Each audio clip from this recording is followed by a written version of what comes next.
So I distinctly remember the first time that I noticed most of the people around me didn't see the world how I did. And was that naive? Maybe. But to be fair, I was 11, and I was in middle school. And my class was learning about religion, and the teacher had us read this paragraph introducing Judaism, which, as the only Jewish kid in class, I was really excited about. But to my evangelical and Christian classmates, pretty much all of that stuff was completely foreign. And so when the teacher paused and asked for questions, everybody's hands went up. And I even got to answer some of those questions, which made 11-year-old me feel very grown up. But that was until we came to the bombshell. Somebody asked, if Jews don't believe in Christ, doesn't that mean they're going to HE double hockey sticks? And the teacher paused and then quickly moved on, but the question hung in the air. And after that, things got a little more interesting. My classmates began informing me day after day that I was in trouble, that I had better get to church quick, that there was still time for me to change my mind and be saved. That I was only 11. And honestly, growing up in Birmingham, Alabama was rough. Comments like these would compound year after year, and I wasn't doing myself any favors by being a really big talker. And so I spent those years arguing and defending my beliefs and fighting off the conservatives left and right, furious that they wouldn't listen. Let me ask you a question. How many of you have that one friend, or more likely that one family member who you just cannot, no matter how hard you try, agree with how they see the world? For me, that was every day. And sometimes it was really dramatic, like yelling back at the kids that no, lighting the candles for Hanukkah didn't mean that I was destined for an eternity of suffering. And other times it was more subtle, like when we would have a mock presidential election in class and everybody would vote one way and I would vote the other. And eventually I began to shut down a little more each and every time. I pulled back from conversation, disagreeing more and talking way less. I stopped listening. I gave up on connecting and I continued judging. And I did what a lot of us do, and I told myself that I was taking the high road by not engaging with these people because they weren't going to listen to me anyway. That those bigots didn't deserve my time or my attention, so I sure as hell was not about to give it to them. And so, needless to say, by the time college applications rolled around a couple of years later, I was ready to leave Alabama. College promised this safe haven dedicated to collaboration, progressive ideas, and open-mindedness. And I got to campus starry-eyed and excited to finally be amongst my people who didn't care who I voted for or what I believed in or even what I looked like. And that after years of this self-imposed silence, I couldn't wait to finally be heard. And so I was about a semester and a half into my first year of college, and things were going great. I was meeting all kinds of just amazing people, one of which I want to tell you all a story about. We'll call this girl Kirsten. And so one day, Kirsten and I were catching up. We were grabbing coffee, chatting, and the conversation rolled around to the presidential election and how frustrated we were both feeling. And I noticed that at certain points in the conversation, Kirsten would avoid particular topics or certain comments. But I was so excited to be with people who saw the world how I did, and so I pressed her. I asked more questions and made more comments, and I really wanted her to engage with me until at one point she just said, "Stop. Max, stop." She set her coffee down, and she kind of leaned in, and this look of terror came over her face. And she took a deep breath and looked me right in the eye and said, "Max, I have something I want to tell you, but I need you to promise me not to tell anyone." And I said, "Of course, Kirsten, what's wrong?"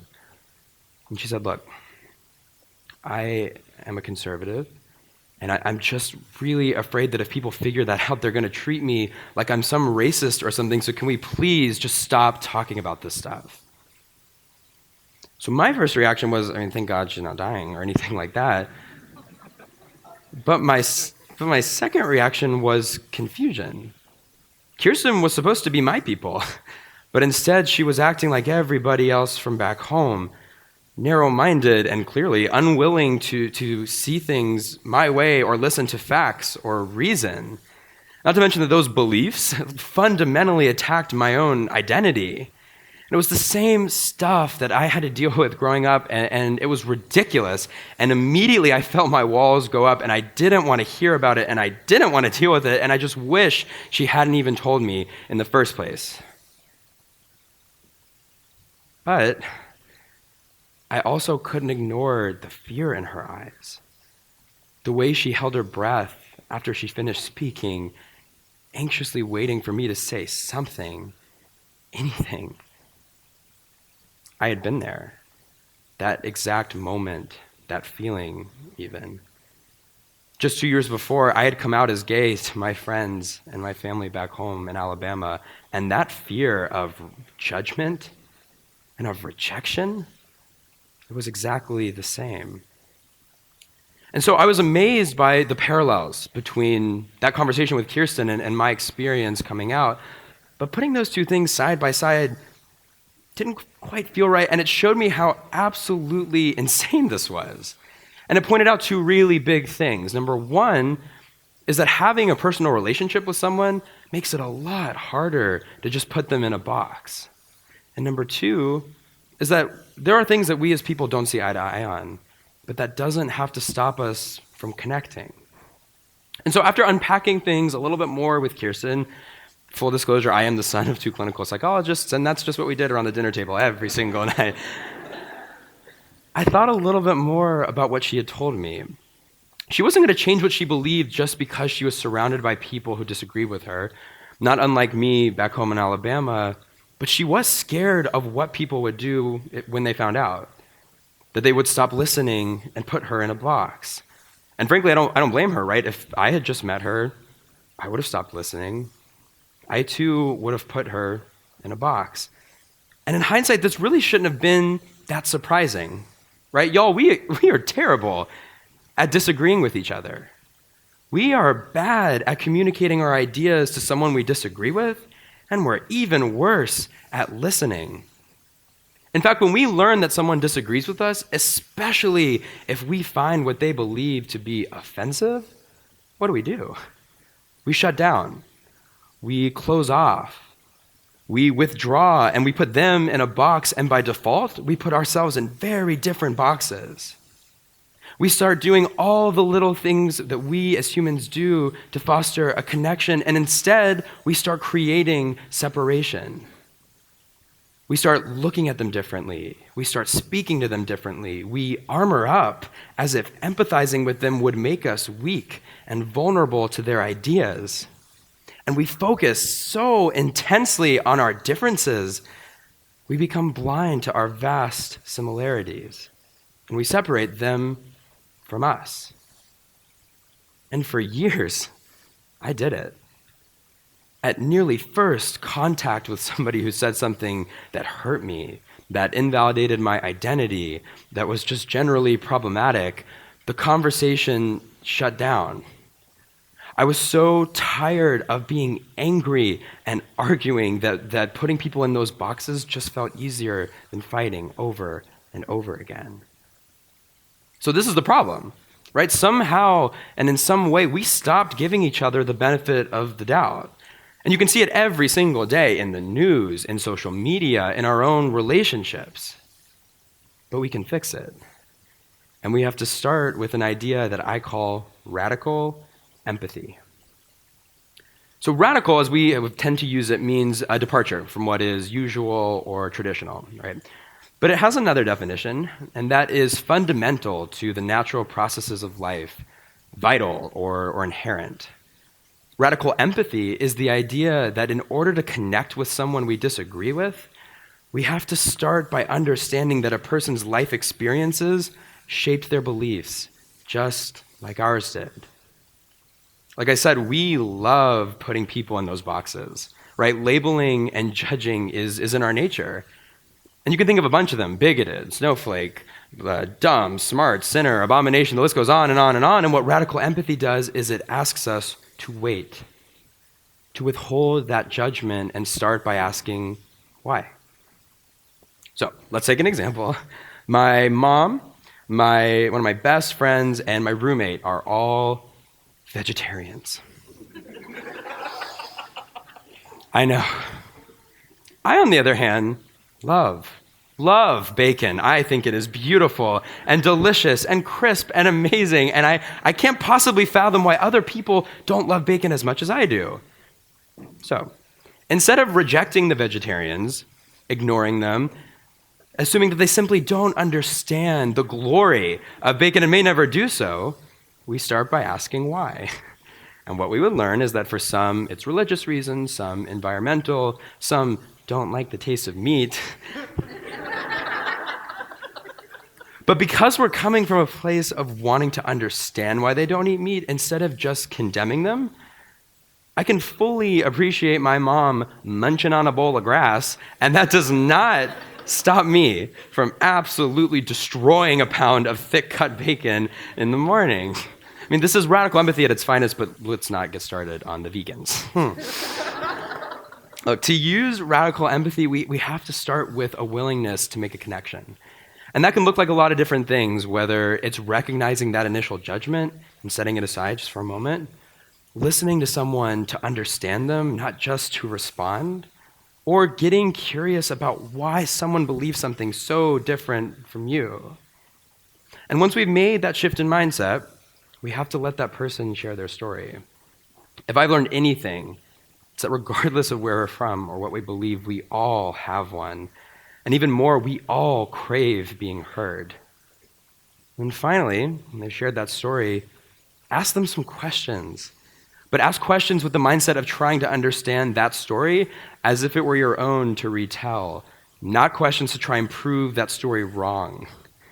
We have to get deeply curious about them. Start by asking why, and remember that just like us, they too are human. And then, when all of that is done, and you have that broader context, it's up to you to judge. You see, having a connection with someone makes it a lot harder to immediately hate and resent them, right? It's why radical empathy works. It assumes that we are more than just this collection of beliefs to agree or disagree with. And I should also mention what radical empathy is not. Radical empathy does not mean adopting someone else's beliefs as your own. It also doesn't mean accepting, agreeing with, or validating someone else's point of view. And it certainly doesn't mean dismissing your own identity or your own experiences. Radical empathy is being willing to take off that armor and acknowledge and see the human in somebody else. So this past summer, after talking a little bit more with Kirsten and some friends like her, I actually called up someone from home, who we will call Matt. And Matt didn't necessarily realize it at the time, but he made my life in school a living hell. We started off as decent enough friends, but over time he started spreading these rumors and alienating me from my friends, and I would have no idea day to day what would set him off. But the bullying got more and more intense, and it built until one day I couldn't take it anymore. And I shut down, and I disengaged. And from that moment on, Matt's criticisms would fall on deaf ears, and at best, we were cordial. And so I sat down with Matt to catch up, and honestly, a year in different states had done us some good. And I asked him point blank, I jumped right in and said, why had he hurt me over and over again? And he started explaining, and what felt like making excuse after excuse, and immediately I felt that old urge to fight back, to tell him off, to get up and just be done with this guy. But I thought back to Kirsten, and what I could have missed out on had I gotten up and walked away from her. And so I bit my tongue, and I tried to hold off from judging, and I asked him again, why had he been so brutally cruel to me? And I was blown away by what I learned. So Matt told me that his conception of how the world works was colored by all of these things, his experiences in childhood, his struggle to establish independence from his siblings, his parents' crazy expectations of him, and that as a result, his mental health suffered. He was battling depression, crippling anxiety, and at times regularly contemplating suicide. And he told me that those times where I would try to reach out and help him led to him associating me with those struggles, and that sometimes it was just easier to blame me because I was there. I learned that Matt hurt me over and over again because it was all he could do. And I think this really encapsulates why I needed radical empathy, not to justify what Matt did or how it made me feel, but to know now what was literally impossible for me to know before. That Matt's struggle was raw and brutal and consuming, and that I didn't necessarily realize it at the time, but I was just collateral damage. Without radical empathy, I wouldn't have had the restraint or the ability to hear Matt and finally get answers to those questions that I had been holding on to for years. And look, Matt and I will probably never talk again, but that's okay now. It's so much easier to let Matt and everything he did go because I withheld that judgment. I deeply listened, and I connected with him in a way that I never, ever thought I'd be able to. Now, at this point, you might be thinking to yourself, Max, this sounds amazing. We have this quick change in mindset, a newfound connection with someone, and all of a sudden, boom, we have entered this new era of respect and bipartisanship, and the angels are singing, and the vegetarians and carnivores are dancing hand in hand. No, not quite. You see, the good news about radical empathy is that we all have the capacity for it. But there is a catch. There is one little tricky part. You see, unlike regular empathy, radical empathy is a choice. Just like riding a bike, radical empathy takes practice and intentionality. For example, when was the last time you had a conversation with someone you really disagreed with about that thing? A while, I bet, right? And that makes sense. We try and avoid what we don't understand, and we really try and avoid what we don't like. But it's those small and intentional changes to our mindset that can fundamentally change how we interact with each other and with the world. And look, as soon as we dare to venture out of the little bubbles and echo chambers that we've made for ourselves, we are inevitably going to face conflict and beliefs that we don't agree with. And that can be really scary. There have been and will continue to be people who believe that my being gay is a choice. And there will continue to be people who find my political beliefs to be absolutely crazy. And when that happens, we can look at each other as uninformed, uneducated, and unwilling to see things the other way. We can continue doing what we have been doing for generations and be angry and argue and stop listening to each other. Or we can pause. We can hold off from putting each other in those boxes, and we can choose radical empathy. I don't know about y'all, but I am tired of being angry. I am so tired of arguing. I want to be able to talk to a living, breathing, complex human being who is more than just the sum of her beliefs and opinions. And I want to be able to have the restraint to unpack a complicated relationship without blind condemnation. I missed out on so many amazing people because I couldn't see past where we differed or where they hurt me. Radical empathy saved me from myself. Once I was willing to be vulnerable and to listen, they came out of those boxes that I had put them in, and the world wasn't in this black and white, but instead full of beautiful, colorful stories. I could love and be loved even when the difficult conversations would arise. And I really don't know how we got here or what happened, but we have been tricked into thinking that our differences have to stop us from seeking a connection. Radical empathy is choosing that connection before judgment, and it starts with asking why, rather than telling someone what. And sometimes it's really freaking hard, but it is a choice that we have to start making because too much is at stake for us not to. Because sometimes all it takes to disarm someone and form that genuine connection is being willing to put down our own sword. Thank you.